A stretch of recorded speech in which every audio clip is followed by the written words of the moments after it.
কমে যে আলুর পাপড় শুকাতেছি, এগুলো বড় গুলান মাশাআল্লাহ আলহামদুলিল্লাহ।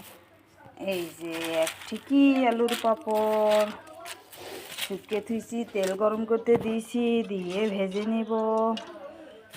কয়েকটা দেই দিনি মাশাআল্লাহ আলহামদুলিল্লাহ।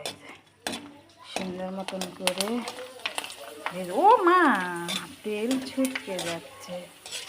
এই কত সুন্দর হয়েছে আলুর পাপড়।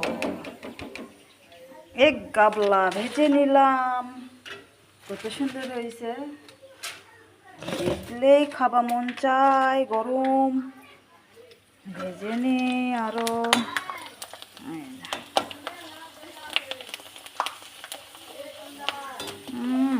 সেই ফুটিচ্ছে। কার কার পছন্দ?